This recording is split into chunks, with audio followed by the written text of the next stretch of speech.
que é o mínimo que o paciente tem que preencher para poder ser operado? Então, primeiro critério, o paciente tem que ter 5 anos de doença. Aquilo que eu expliquei, no começo da doença, pode parecer Parkinson, mesmo com um neurologista, muito bom, e depois a gente perceber que não é. Então, tem que ter 5 anos de doença. Segundo critério importante, o paciente tem que ter algum resultado com o uso de medicamento. Então, ele não pode esperar a doença passar anos e anos e mais anos para não ter mais nenhum efeito com o remédio, aí procurar a cirurgia. Não, pelo contrário. A cirurgia vai mexer nas mesmas regiões cerebrais em que o medicamento mexe. Só que a cirurgia consegue deixar aquilo funcionando o tempo todo. O remédio ele é absorvido, faz efeito, depois o efeito passa, então o paciente fica indo e voltando nos sintomas.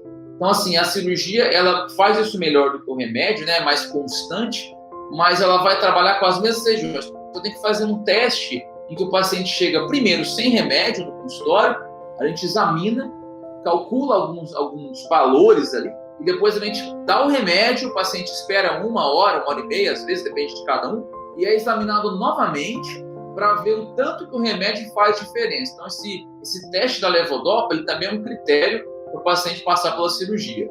Outro critério importantíssimo é que ele não tenha nenhum problema de depressão, ansiedade, ou esquizofrenia, algum tipo de doença ou sintoma psicológico que esteja fora do controle.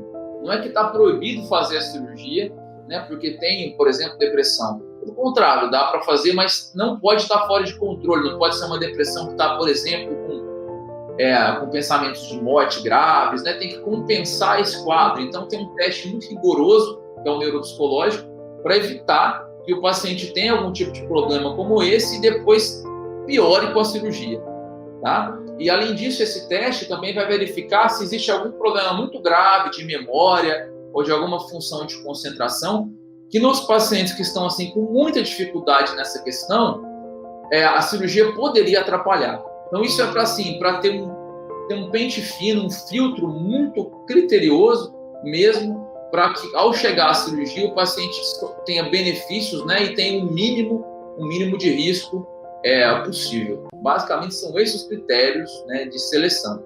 Agora, isso é diferente dos sintomas que indicam a cirurgia. Né?